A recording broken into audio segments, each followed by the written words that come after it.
All right, Ed.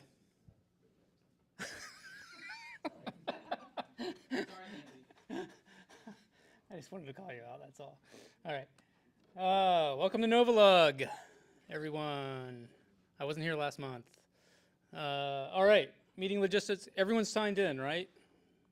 I don't know if they require your real name, but you have to sign in. Sorry, Ron. But many thanks to Ridgeline for hosting us. They've been hosting us for a year now, so appreciate that. Putting up with our antics. So we are streaming this, so just keep in mind Tim has turned the camera on, so this is being recorded. So if you say something derogatory about your employer, just know that they may find it. So all right. Meeting notes. So we have Hedgedoc that we keep meeting notes in. So if there's something, some link or something you think you want to share with everyone, just go ahead and throw it in the notes. It's links.novolog.org/notes. And as we always do, here are our links for our various things that we do. The new one in here is Signal, which we are using for kind of notifications and just general banter. The other thing, latecomers. So one of the things we've had problems with are people showing up late and being trapped downstairs. So we've kind of put on our website in the meeting notice to get onto Signal and just let us know. So if people could monitor Signal, because I'm not always paying attention to it, and if someone says they're late, then let us know, and then one of our Ridgeline hosts will go down there and maybe let them in. I don't know. So anyway, all right. Icebreakers. This is everyone's fun part of the meeting where we try to get you to be talkative through psychological means. So today we're gonna do a two truths and a lie. So I want everyone to take about 1 minute to think of. You probably know your truths. I'm gonna hope you know your truths. It's the lie that you might want to try to make sound reasonable. So let's go ahead and take 1 minute to figure that out. And I will go first. And the idea here is I will tell my two truths and my lie, and you try to figure out which one's the lie and which ones are the truths. So let's go ahead and take like a minute to do that. So everyone, come on, put your thinking caps on. So.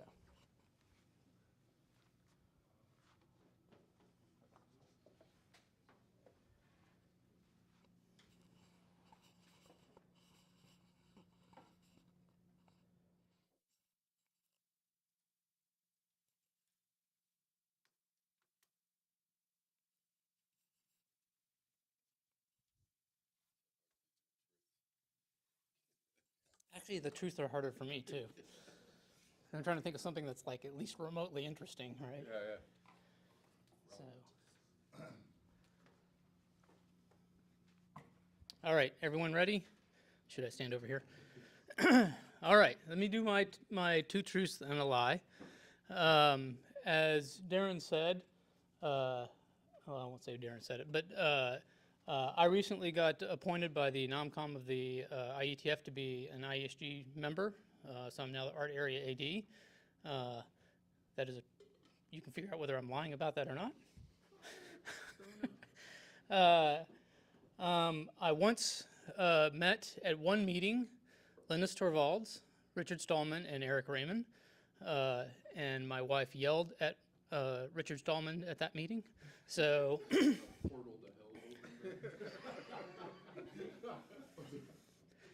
And I once wrote some software that was falsely accused of causing a nuclear reactor to shut down. Not meltdown, but shut down. So now, which one of those do you think is a lie, and which one of those do you think is the truth? I have to. My guess Uh-huh. that you did not scram a nuclear reactor. I didn't say it scrammed it, it just shut it down. Well, that would be shutting it down. Well, that's a lie, but it wasn't a false accusation.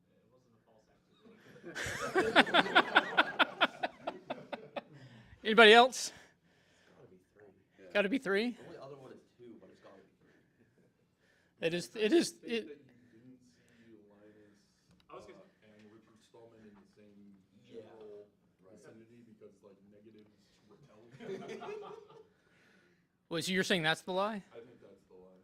Okay. Anybody I else? also think it's the lie. I think one of those people you did not meet Okay, anybody else? All right, so obviously everyone can look up whether I'm a current AD for the IESG, but the lie was the nuclear reactor. The that we know of. I did used to write control systems for a living, but I don't believe I ever shut down a nuclear reactor. Did shut down a couple of generators, but anyway, I did at the Atlanta Linux Enthusiasts in 1997 meet Linus Torvalds and his wife and his daughter, who was I think 6 months old at the time, and I met Richard Stallman and I met Eric Raymond. Eric Raymond was the quirkiest of the characters, and Richard Stallman, my wife did really yell at Richard Stallman, so and he deserved it. Before or after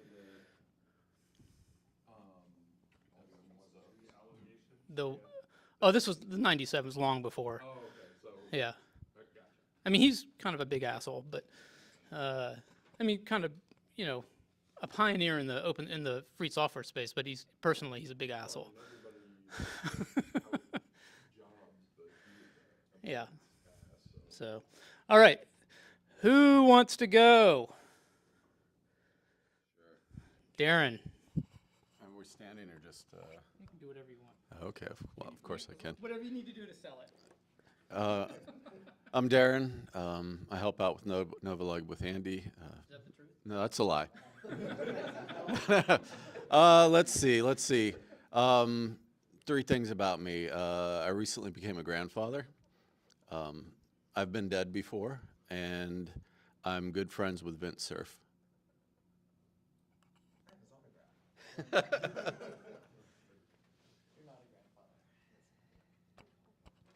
I don't think you're a grandfather. True, not yet. But my kids need to get on the stick. Because I do know you know Vint Cerf. So, all right, who wants to go next? Matt? No, you're presenting. How about you? Sure. Kirby Thornton. I attended my first Novolog meeting in the 90s at the Chantilly Library. I'm a true Washingtonian, being born in D.C., and I've lived in 4 states. All right. Which of those is not true? Number 2 was you were born in D.C.? That was number 2? That's number 2. It is. I was born in D.C. I've only lived in 2 states. Okay. That's very tricky for people who live in this area because most people in this area are transient. So most of them aren't born in D.C. and most of them have lived everywhere else. So, all right, one other person who wants to raise their hand. Tim. All right.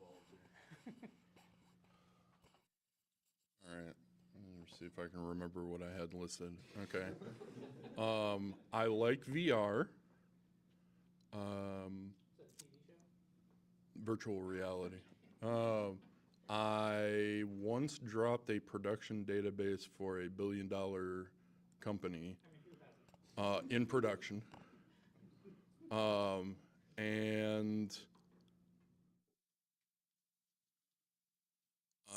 I will admit, after finding out about the Nova Linux or Lego user group, I did try to find out if they had local meetups.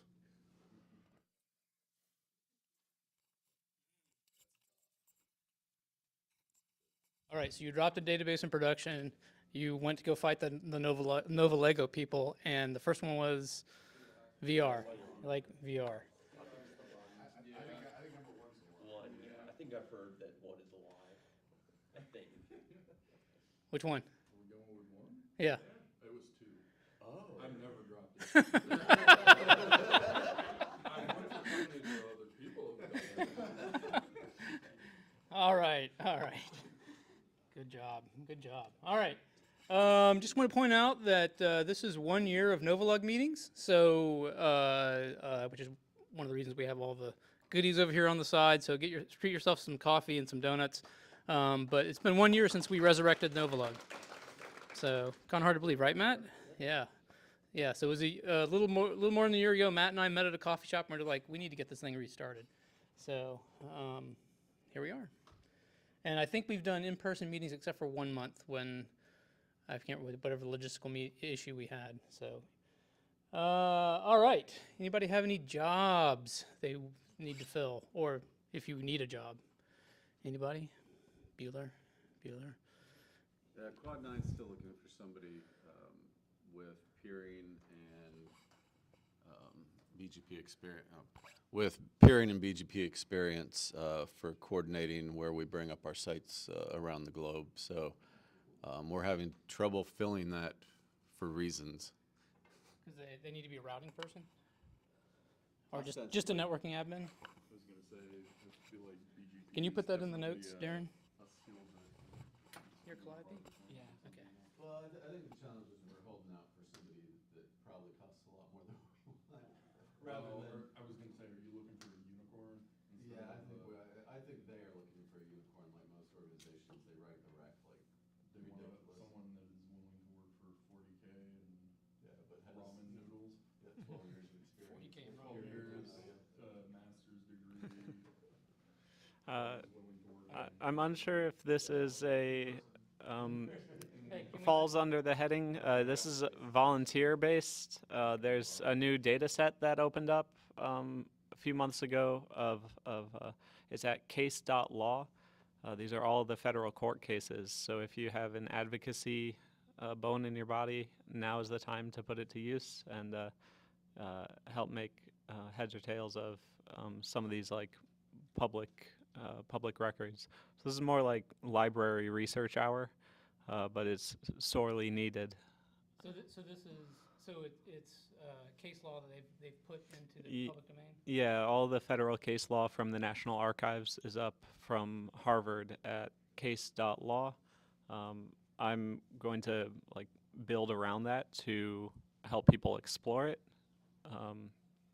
And then I hope other people can like make different experiments or research analyses with this. That's pretty cool. Can you put that in the notes? Yeah. All right. Okay. As I trip over. All right. Tech news you can use. All the links are in the notes. Ubuntu 25.04 is out. Everyone's excited, right? No, it's not cool anymore. We all know you're going to install it, so. Am I the only one not interested in installing Ubuntu? Am I the only one? We all know you're going to install it, okay? Like, I'm gonna throw down, Yeah.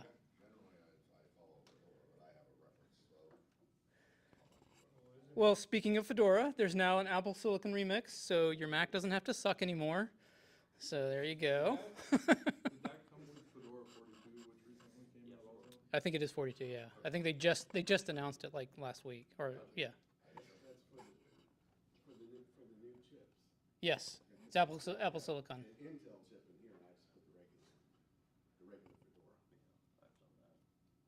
Yes, yeah, but I mean this is brand, so they weren't doing Apple Silicon before, at least I don't think officially. So this has got the Asahi stuff in there, yeah. Yeah, I thought that they were having problems with their emulator for the new Apple Silicon chips. Is that not true for the latest kernel? I thought that. Well, this isn't an emulator. It's not emulated. This is native, ARM.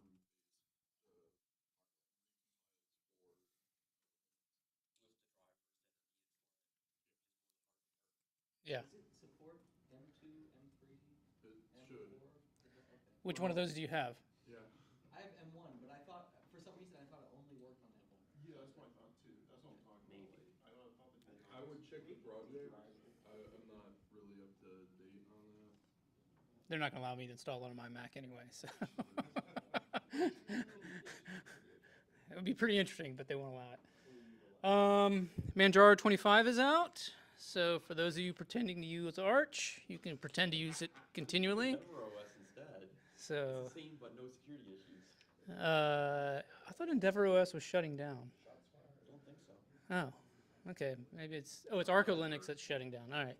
So yeah, so Manjaro 25 is out. I don't know why they have a number behind a rolling release, but that's always kind of baffled me. But anyway, so you can continue pretending. And because Matt, I have to do this. There is a Linux distribution called T2 Linux that no one's ever heard of, but they just released a version that has RISC-V support. So there you go. All right. Call for presentations. So if you want to do a presentation, just let me know. You don't have to. It doesn't have to be fancy. It doesn't have to be polished.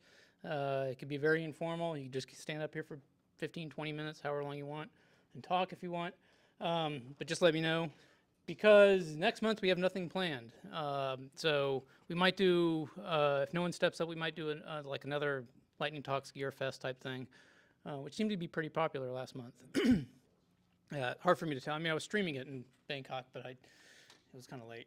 So. I need to dry run my Nanog presentation. And then up here it says Darren has a technical presentation for June. So, or do you need that for May?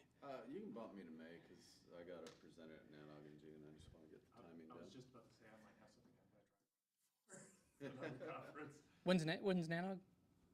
Mine's not for Nanog though. Mine's for Summit. June 9th or something like that. Yeah. So when do you need to do yours? Mine would have been in May as well. But the meeting is May, but he's fine. He All right. first. Again, help spread the propaganda, because we're no longer on Meetup. So if you see, if there's a forum where we're not already posting our meeting notifications to, just pop it in there when you see it. And here we go. Matt Demand, Pan Hands. Oh, here, let me.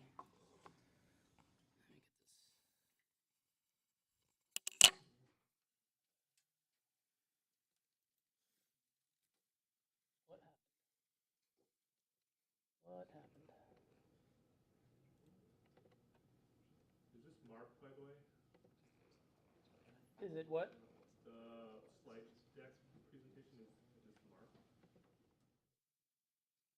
Is it markdown? No, Mark. It is. You write it in Markdown and then it converts it into a slide deck. This? Yeah. That's HedgeDoc, believe it or not. It is markdown. Hold on, for whatever reason.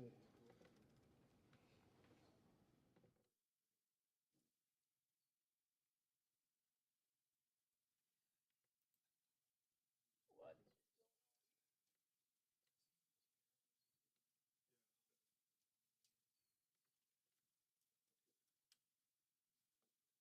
So this is weird. Every time I try to.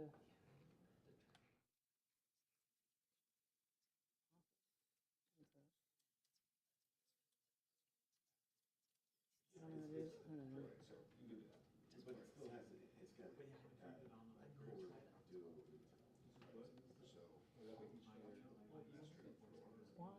Again.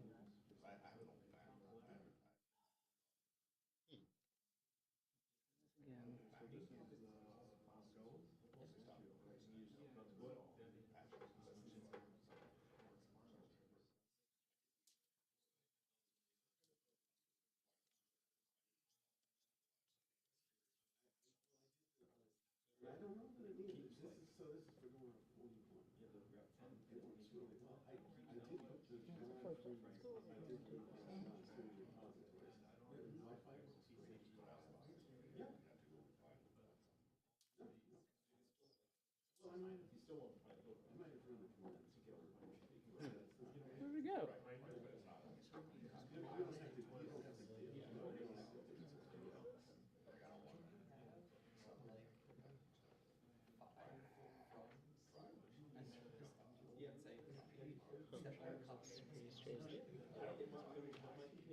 See what it's doing?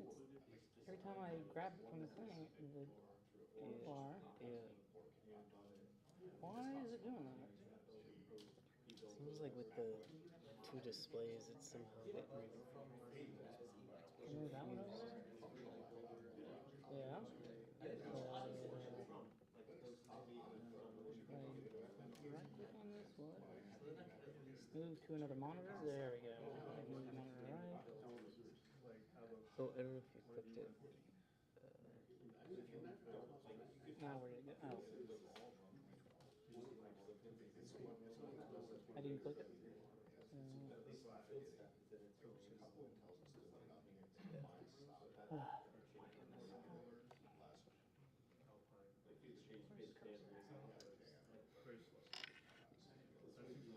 it?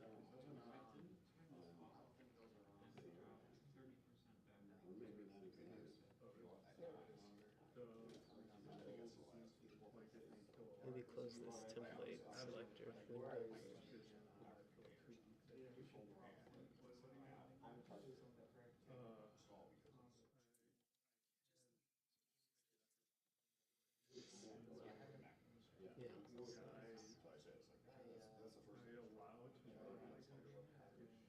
All right. You know how to get up the presentation mode? Yeah. Where did it go? And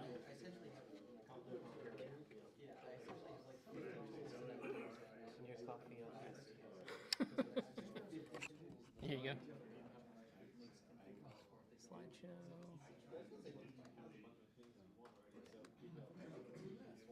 There we go.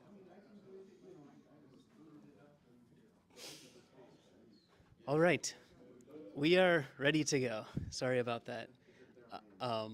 So I am Matt. Nice to meet you all. I'm here to talk a little bit about the history and current state of Linux on mobile. I do not work in this space. I just think it's really interesting and I follow it pretty closely. But this is going to be a little bit of an informal discussion and I'm happy to take any questions. I may not know the answer, but I may at least be able to figure out how we can figure out the answer to your question. So the thing we have to start with, though, is the motivation. Why do we want, or should we even care at all about running Linux on a mobile device? So I'm going to start with just my own motivation, which is very simple, that I think it looks cool. And there's really nothing more for me. I think it's cool. I have currently, for a few months now, been using Linux on a smartphone as my primary smartphone, and it makes me happy. And for me, that's the only motivation. If it makes you happy or you think it looks cool, then happy to share what I know. If you don't think it's cool, that's totally fine. You don't need to, and I don't think you need to use it. But that is my motivation. It makes me happy. The community is pretty big, though. And there's a lot of people that have different motivations. One that I hear a lot is about environmental sustainability. So I think a lot of the vendors have been accused of planned obsolescence, or even for a lot of Android vendors, they just don't have a lot of support, sometimes even just 3 or 4 years, depending on the vendor. And for a lot of people, they look at that and they say, well, after 3 or 4 years, perfectly good hardware becomes e-waste. If we can run Linux on it, we could extend the lifespan. So it's a similar thing to laptops. I don't know, one of my hobbies is kind of revitalizing old laptops. Linux is great for that. I think it's kind of a similar thing. So I think I'll talk about some of the projects, but that seems to be a motivation for at least a good number of the people working on this. The next ones are things that a lot of people care about to different degrees, privacy and user freedom. And I think we do have some of that today. I think with Apple, they at least talk a lot about privacy, and that's a big part of how they market themselves. I think you can debate about exactly how much they're doing and could they be doing more, but that is something that they talk about a lot. Although user freedom, they don't talk about. And if you have an iPhone, you kind of have to use it in the way that Apple intends it to be used. Android, on the other hand, is pretty good about user freedom. Again, could be debate about could they do more? Does Google control it more than they need to? But you do get some for sure. But privacy, I think Google Android at least has a lot of concerns that people have about using it. So I think there's a question of like, if we had another option, like running Linux on a smartphone, maybe we could get both of these, or maybe a little bit more than you currently do and not have to make this trade-off. So for some people, I think this is something that motivates them to look at this. And then the last thing I'll just say is kind of a more general question about, are 2 options enough with iOS and Android? And potentially it is, but I know at least on desktop, I'm very happy that there's a third option of using a Linux desktop as an alternative to Windows or Mac OS. And so some people just might prefer something else. And so having maybe a third option is a reasonable thing to ask for. And I think it can also kind of create space for people to experiment and tinker and maybe even innovate some things. If Android and iOS are thinking about frameworks in a certain way or certain paradigms, maybe there's another way to think about it, another way to think about how humans might interact with a smartphone. And so having Linux could kind of create the space for that type of experimenting, and maybe something clicks and we find something very innovative and cool. So having a third option, I think, could just be a good reason for, if you like having Linux desktop, kind of similar types of reasons, just having another option. Before I dive in, I also want to table set that mobile is very, very hard. And so just to set expectations. And how do we know that mobile is very, very hard? Is because there are a lot of examples where large companies that had a lot of interest in having a presence in the mobile space and invested a lot of money were not able to do it. So the Windows Phone, which was available 2010 through 2017, is a project that is shut down. Microsoft really wanted to have a presence in the mobile operating system space. The BlackBerry, which had so much traction for a while, was not able to break through once iOS and Android became kind of the dominant options. And even Amazon was interested. They had a Fire Phone that they closed down the project. But if even such kind of large companies with a lot of resources and a lot of interest to be in the space find it hard, then groups of Linux developers and small companies trying to sell Linux phones are, just to understand, like they're up against a hard problem. And so I just want to keep that in mind. Linux on mobile is a work in progress.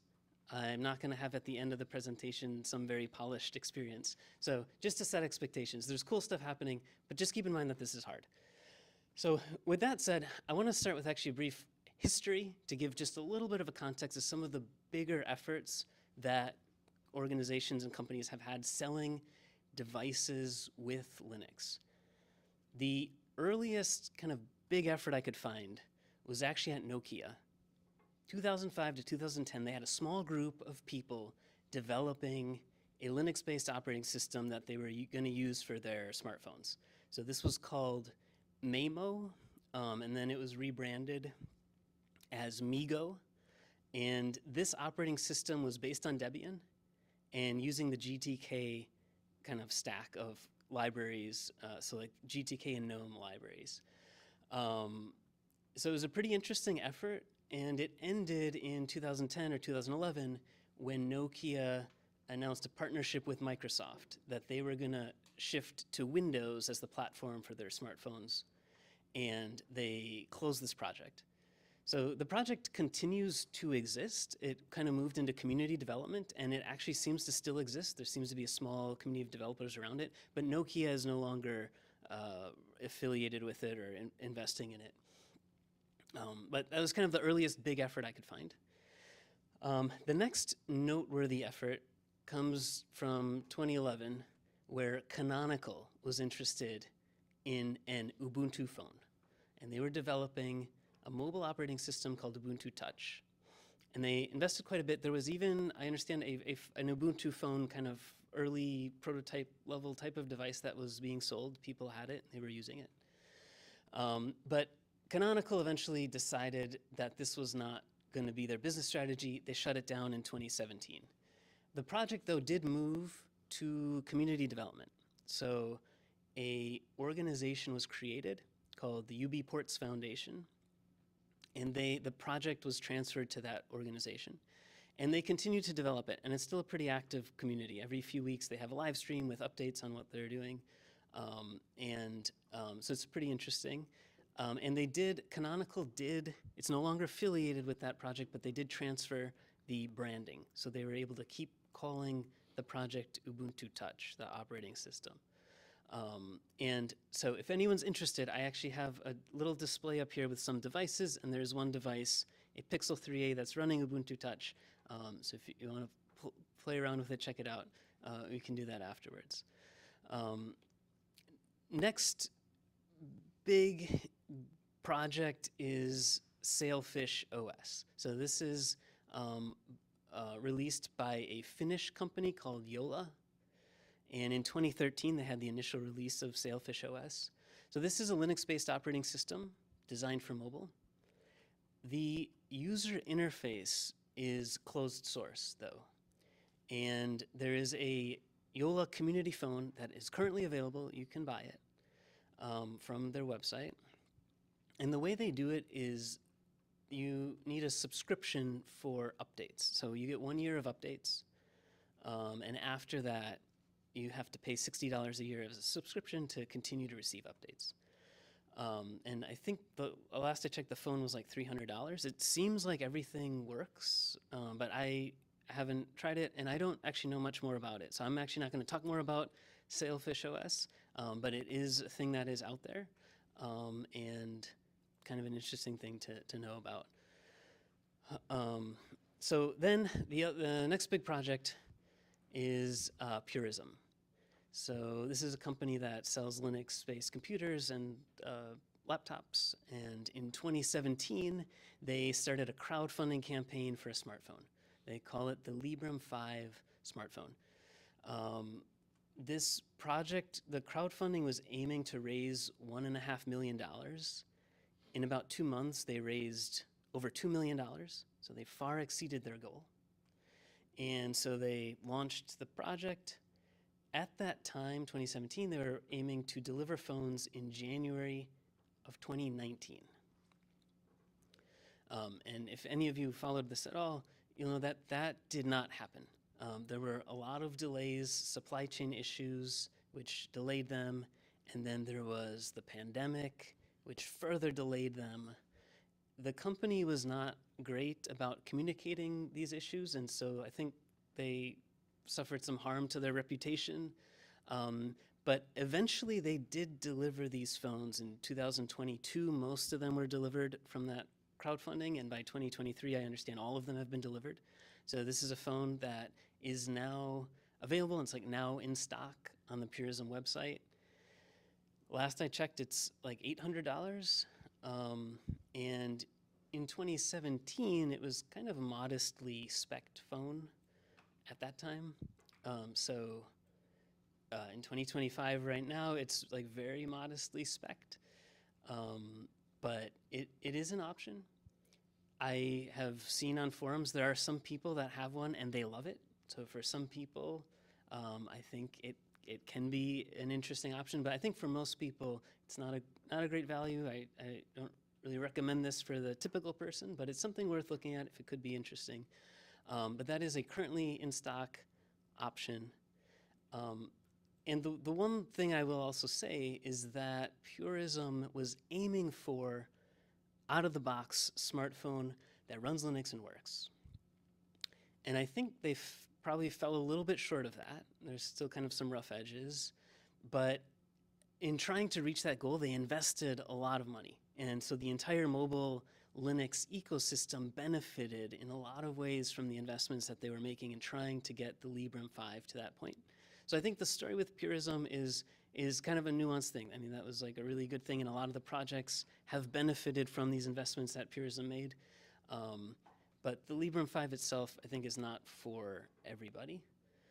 And then, so after Purism, there's a different strategy coming from Pine 64, where in 2020 they launched the Pine Phone, and in 2022 the Pine Phone Pro.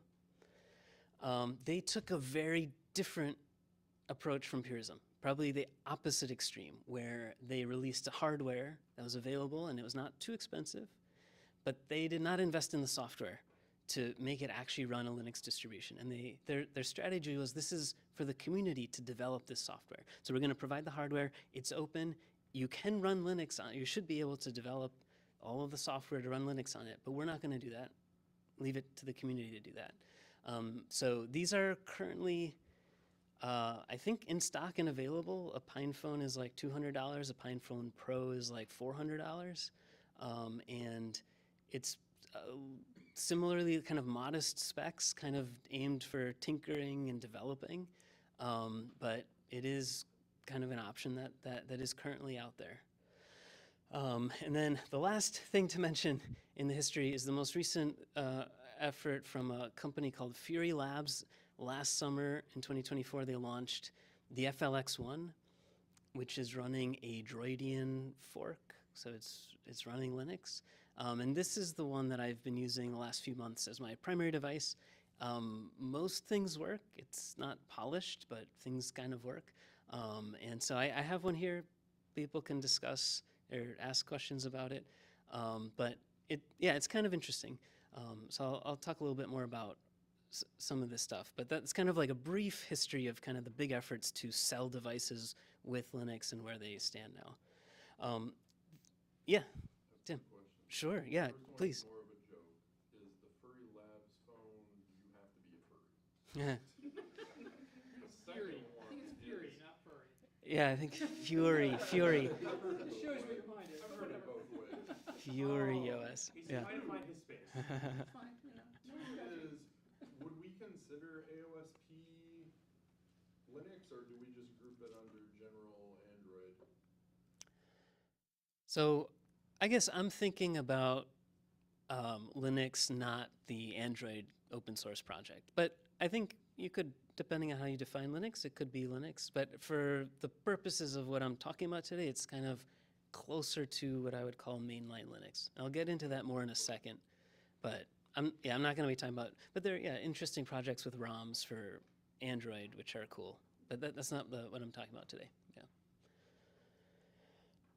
So the next thing I want to talk about is different strategies for getting Linux to run on a smartphone.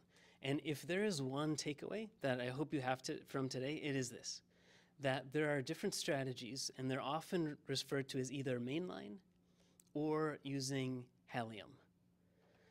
And let me describe what the Halium project is, and then we can talk about the kind of trade-offs with these different approaches. So the Halium project is a hardware abstraction layer for Linux to run on Android devices. So if you think about a stack where on the bottom you have hardware, and then you have like an operating system, and then on top of the operating system you have the user interface and applications. Halium goes in between the hardware and a Linux operating system. It's this hardware abstraction layer that facilitates running Linux on an Android smartphone. It basically is unifying the interfaces to talk to the hardware through Android interfaces. So this is a picture kind of depicting where that fits in, but roughly that's how to think about it. And there are trade-offs in whether using Halium or the alternative, which is often described as running mainline Linux. So the benefit of running Halium is you much more readily get Linux working with all the things that you might want to work. So the camera stack, audio routing, the GPS, modem management. It facilitates a Linux operating system able to talk to those pieces of hardware. The cost is that you're still relying on Android. So you're relying on Android for security patches and support. If a vendor decides to no longer send those security patches, it may be hard or impossible to integrate those. And the other kind of difference is that running Halium means running a heavily modified Linux stack, like mainline Linux stack. So projects that are talking about mainline Linux means that their goal is that you go to linux.org, download the kernel, and that is basically running on the smartphone. If you're using Halium, that's not the case. You're like heavily modified and far away from that. So these are kind of the two approaches, and I think, as I said, like if there's one takeaway, I hope it's that you might understand this. I think people who are interested in Linux and hear about Linux projects, this is something to ask for any project. Which approach are they taking, just so that you understand the trade-offs and make sure you're getting what you are looking for out of Linux on a smartphone. I think that in my view, these two approaches are highly complementary. So there's some kind of debate in the community about which one's right, which one's wrong, which one's the better one. But for me, they're very complementary. And there's just these trade-offs that it's good to know about and be aware of. So this is kind of the current projects and kind of where they fall. So if you hear of Mobian, it's a project to run Debian on smartphones, mobile devices.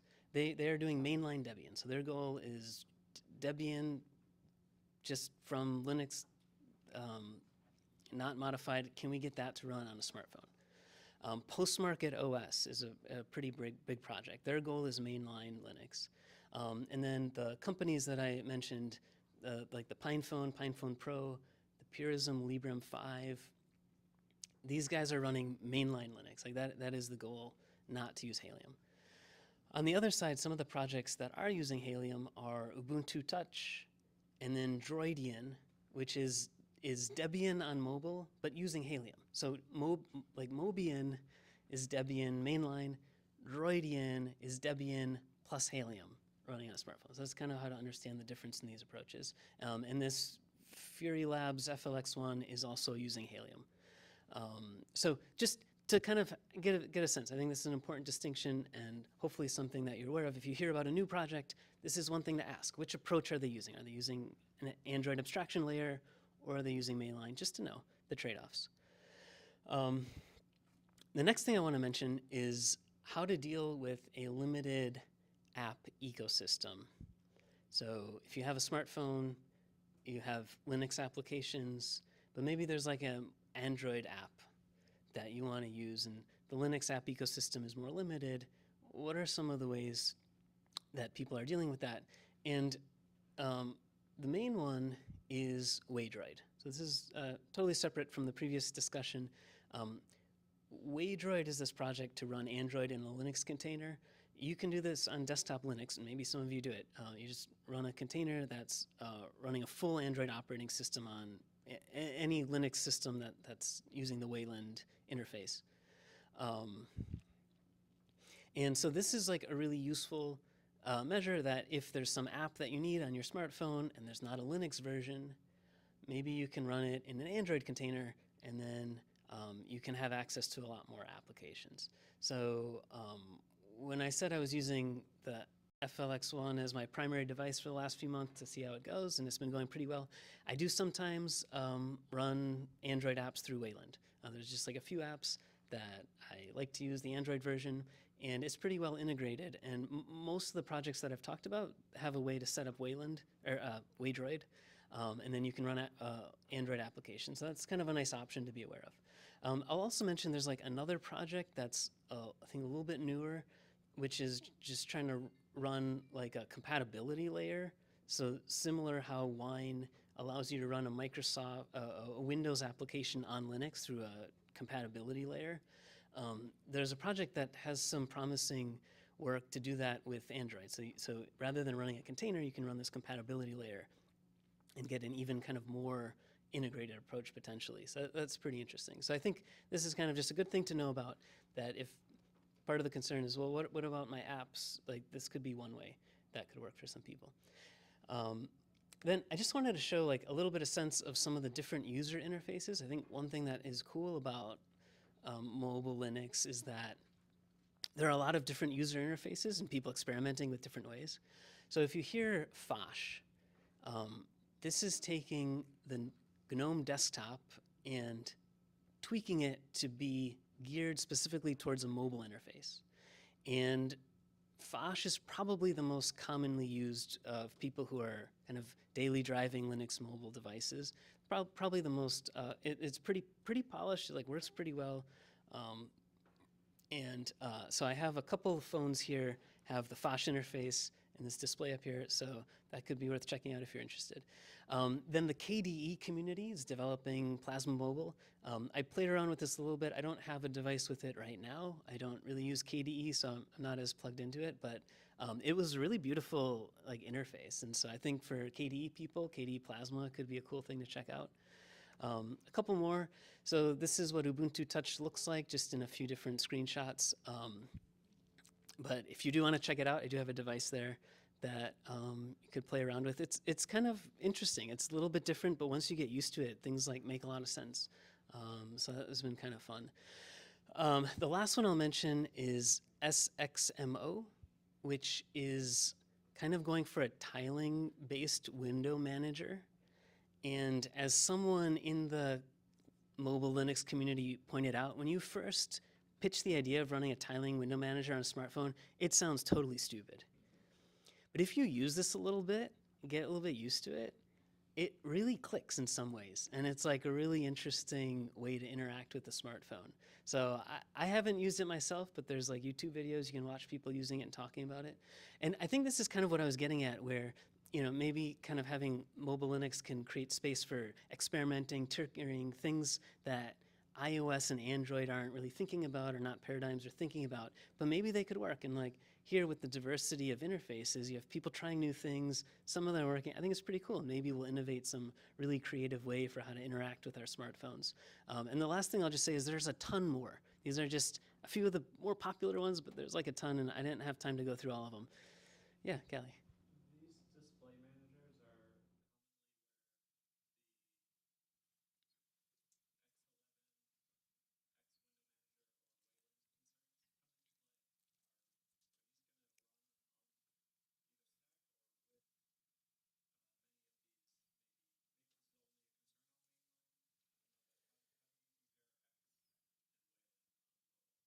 Yeah, I'll repeat the question for the mic, I guess. But the question is about X11 versus Wayland, and my understanding is that almost all of these are using Wayland, and maybe some of them can use X11, but I think they're kind of geared towards Wayland, which my sense is it's a little bit more modern, and so it's kind of easier to adapt to the mobile interface.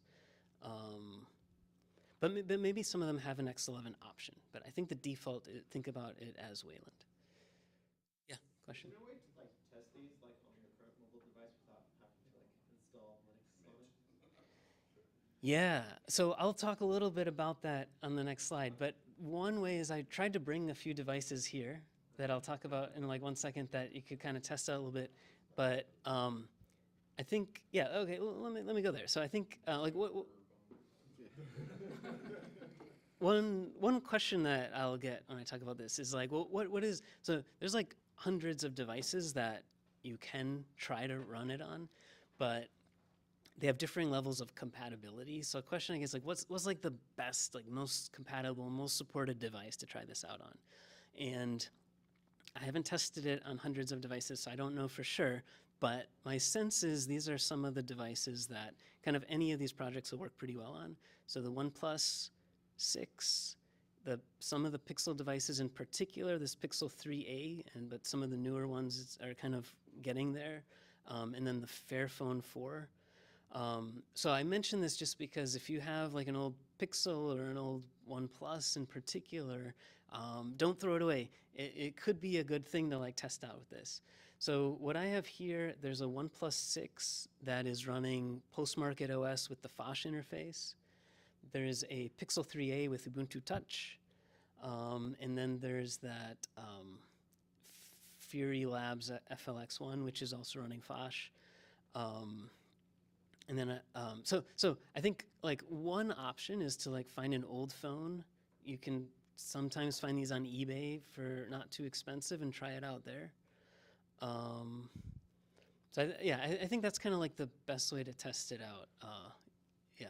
Is there a Venn diagram where like tablets kind of wander? I actually took a Chromebook tablet, Alpine or Postmarket? Postmarket. Postmarket OS, yeah. On it because I wanted a kiosk on, like, to actually use for home assistant, so I could like interact with it a little bit, like, you could have like Google Home or something. You have a tablet, you can control your phone with it. So I wanted that equivalent.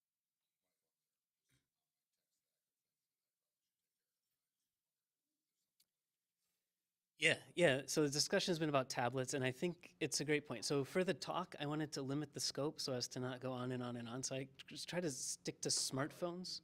Wait, no, it's totally fine. But smartphones kind of have the unique challenge of also running things on a small screen, which is kind of an extra challenge. Tablets, for the most part, you can kind of get away because it's bigger with desktop designed applications. So I do have 2 tablets here that are running, that are just running Fedora Silverblue, I guess, and with GNOME Desktop. And because GNOME Desktop, and I think like others, KDE as well, is well suited to touchscreen, it actually works totally fine.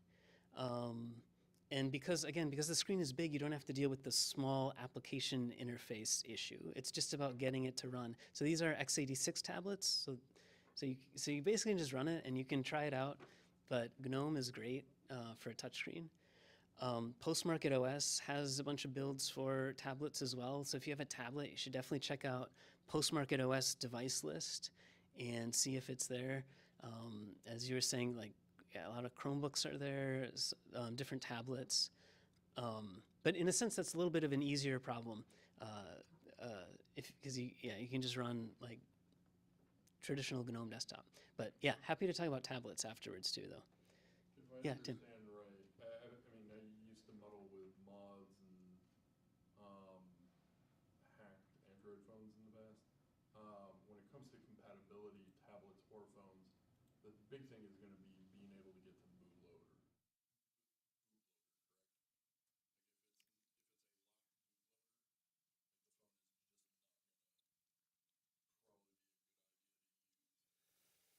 Yeah, you need to be able to unlock the bootloader. So I think on tablets I don't know. I guess like at least the tablets I've looked at, and maybe like x86 tablets in particular, they function more like a laptop, and it's not really an issue. But yeah, I guess with I think certainly. that earlier Android tablets, there Yeah. were a lot that were locked down. Yeah, I think you're right. Yeah. reasons. So that's one thing. If someone's interested in like actually looking for a device, we can talk more. But yeah, you want it to be bootloader unlockable. Like if you bought like a Pixel from like say Verizon or AT&T, they sometimes locked the bootloader and there's no way to unlock it. But if you bought it directly from Google, kind of a more direct phone, like those were bootloader unlockable. So you do have to be careful when buying a device. That's actually a really good caveat. So not every like Pixel 3a is going to work. You have to make sure that it is bootloader unlockable. And that is different from carrier unlocked. So a lot of times you'll see this is an unlocked Pixel device, and what they mean is that it's carrier unlocked, meaning like you could put AT&T or T-Mobile or whatever carrier into it, which is a good first step, but it's not enough to boot Linux. You need it to be bootloader unlockable. Yeah, that's a really good caveat. Yeah. I'll just mention, I've been playing around with e-ink devices. Yeah. Because I basically want a kiosk dashboard to interact with, and those are obviously like much lower power, so that is actually something you can install something like this on as well. Yeah, that's a space I haven't looked at all is the e-ink devices, but that is super cool.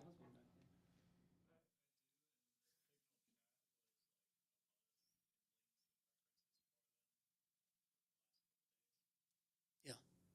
Linux on e-ink may be like a huge new niche as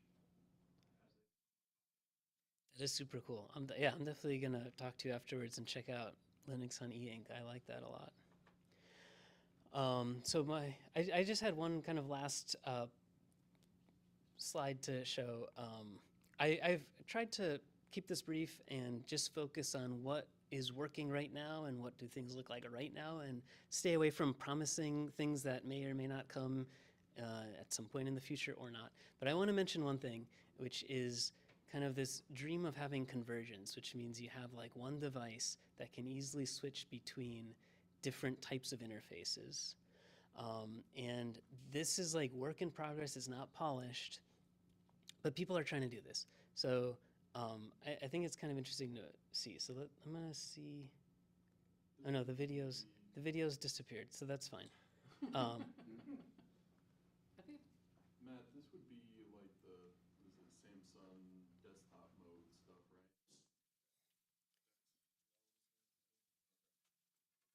Is that, Where like you plug it into a dock or something and it allows you to have HDMI out. yeah. And your phone turns into like a little mini desktop essentially. Yeah, that's the goal. So I think, Breaking things is my specialty. so I had put pictures and then also videos. They disappeared. It forced themselves to fix it. Is that doing it? What's it doing? I think the video didn't come. It's just like a Is it on screenshot. YouTube? You can just go into browser and get it on YouTube. It would take me a little bit to find it, I Eh, think. whatever. So it's okay. Well, I'll just talk through it. But yeah, Tim, you're exactly right. So it's what these videos were showing was you have the like Ubuntu touch device or running GNOME Mobile, and you plug it into an external display through either a dock or like HDMI or something, and you get a desktop interface that you can use exactly like you do like any desktop interface. But then you unplug it and you have a perfectly usable mobile interface. And what's super interesting is it's ideally the exact same applications on the mobile version or on the desktop version. They're just adaptive to different types of displays. And so what that means is that if you're a developer, you're just making one application. And if you're a user, you're using the exact same application. And you don't need to make two different versions. And that's something that my understanding is iOS and Mac OS have pretty separate applications because they are not there. Android is not there. But like Linux is like almost there. So these things are not polished in the video. It's kind of working, but I think it's not like a polished thing for like an everyday user yet. But it seems on the cusp, and I think it's just like super, super exciting. You can imagine this future where the workplace often will issue people a phone and a laptop, and you have these two devices you're taking around. But you could imagine if this convergence worked, you'd have just one device, and you get to your office, you dock it, and you have all your same applications, the exact same thing, everything you're using it with all your monitors. And then when you need to go out from the office, you unplug it. And while you're traveling or something, you can use the same applications through the mobile interface, and it all works well ideally. So it's pretty cool, pretty innovative.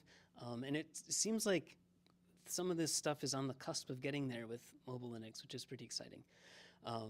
So anyway, yeah, maybe I'll send the links on the social things that we have so people can watch the videos afterwards, because I guess I can't show it right now. But that's all I have. Yeah, I'll take a few more questions, and then we can just kind of disperse. Yeah. What's the Please. state of the wearables market look like these days? Oh yeah, see again, it's cool. I didn't want to get into it here, but there is one big project called Asteroid OS where they're running Linux on top of Google Wear OS smartwatches, and from my senses, it didn't have any of the fancy stuff like the fitness tracking and the step counting, and like that stuff wasn't working. But for like a basic interface that showed like the time and some basic, like a weather app and some basic stuff, and you could customize what it looks like. It did seem like there were options there. So it's kind of a similar approach to Postmarket OS is running on Android, like on top of Android. So that, yeah, that's a cool thing. Asteroid OS, I think, is the one to check out. Yeah. Yeah. When it comes to, I can't remember what it was called. Is it Waydroid? The Linux container that has Android. Yeah. Am I assuming that that won't work with anything that requires non-rooted? A while back, they locked down things like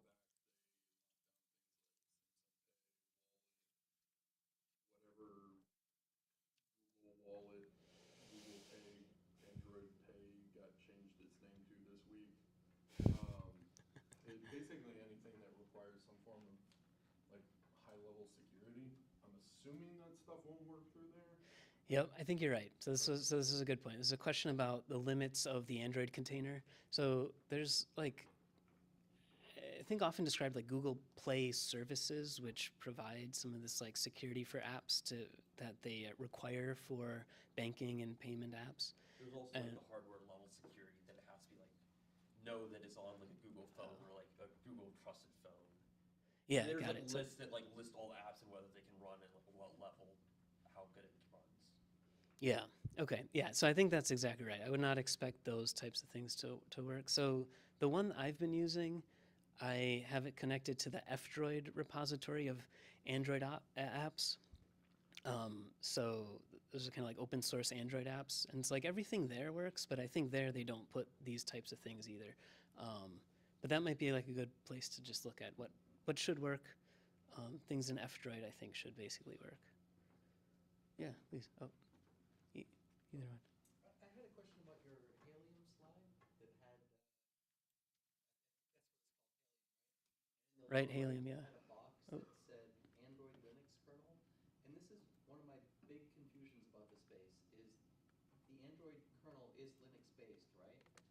So why don't we have all of these drivers in the Linux kernel? In other words, how does Google keep those changes from going upstream into the Linux kernel? The device drivers are separate from the kernel. That's the biggest problem with Android from my point of view,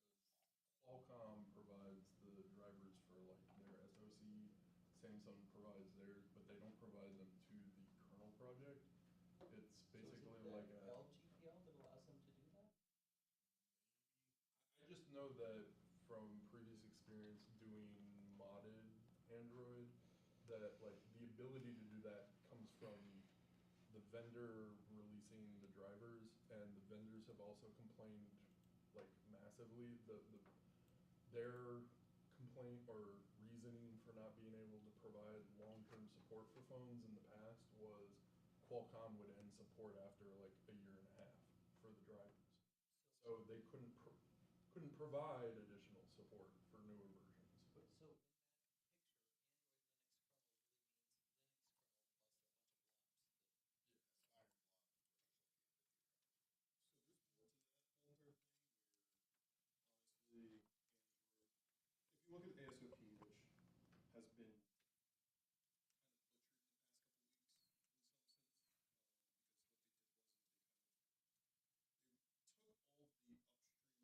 couple weeks in some sense, because what they did was they took all the upstream repositories that Google had for like GitHub and stuff like that and started basically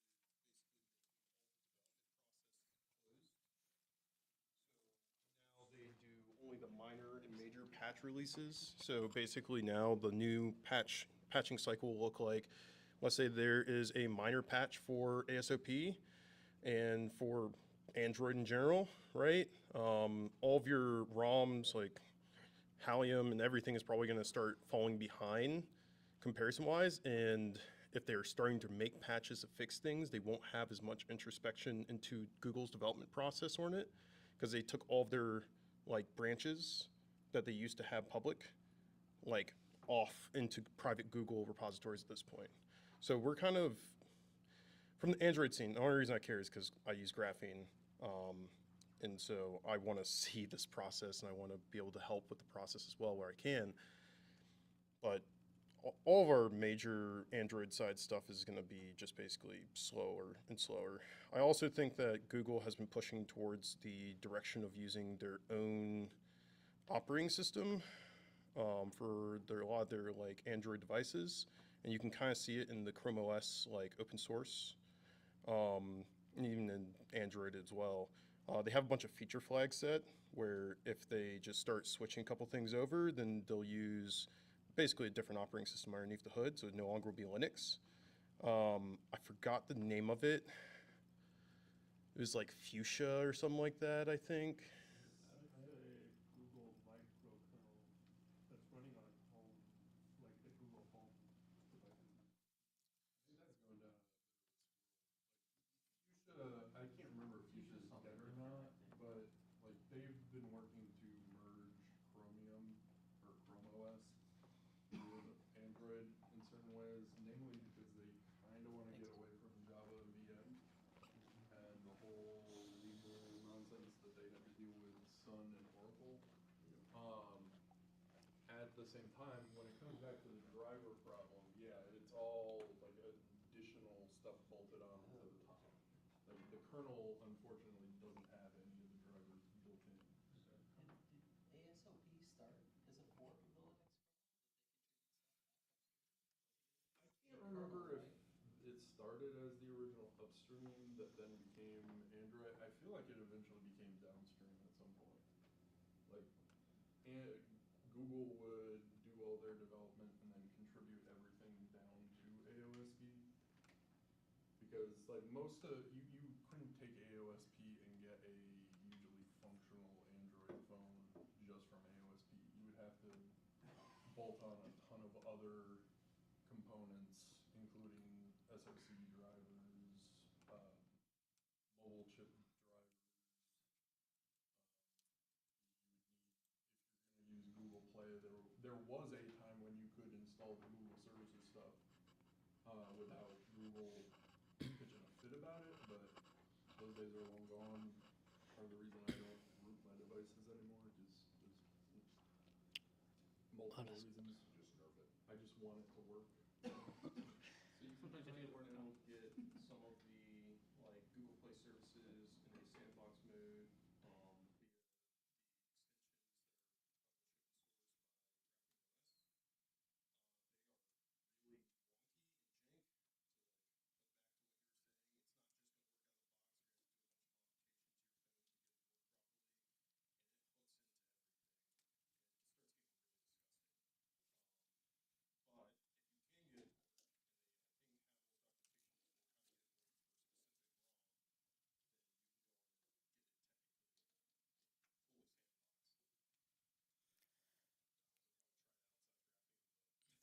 Does that answer your questions? So I guess maybe my simpler question is when we talk about Linux on phones, and I think we all agree that Android is Linux based, and it's hard to be Linux based without being Linux because of the GPL. Why isn't graphene considered Linux on a phone? So I'll go first. So for my perspective, it's kind of a definition thing. Like you could define Linux in a way that includes AOSP, or you could define it in a way that doesn't. And I don't know exactly what those definitions look like, but it's kind of like different ways of thinking about it. The way I've kind of found it useful to think about it is to think about AOSP as not Linux. And that's not to say that there isn't some connection to an upstream Linux kernel, but that it is kind of so different and not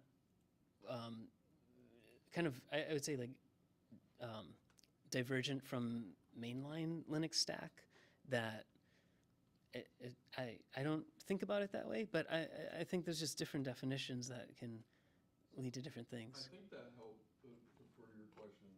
In his view, and I'm gonna give me a little runway here.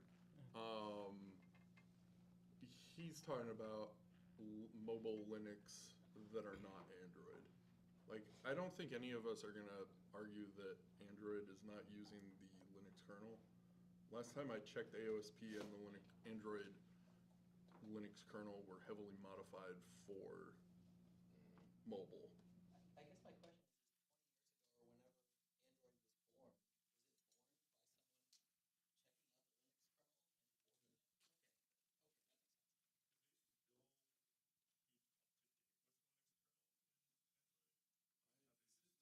In 2.4, or I could be completely wrong on this point. I think they're a slow update. Like they aren't the latest. They aren't even. They're not I don't even know if they're on 6. I don't LTS, think but they're they're on 6. slow. They're not 6 because the last LTS before 6, which was relatively recently, was 5. I was really exactly.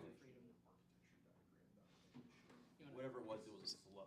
Yeah, so I think this is a good discussion, but we can continue it informally. The last thing I'll just say is, as I mentioned, I have a little display of some phones and tablets here. If anyone is interested to kind of test it out a little bit, feel free to come on up and talk about it and test it out. All right, thanks, Matt.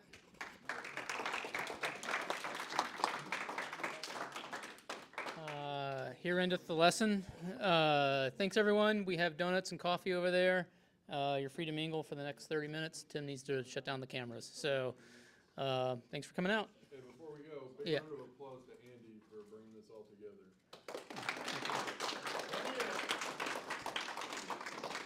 It isn't just me. Matt's part of it. Darren's been helping. Tim's been helping. John doesn't get a lot of praise because he helps with a lot of the online stuff.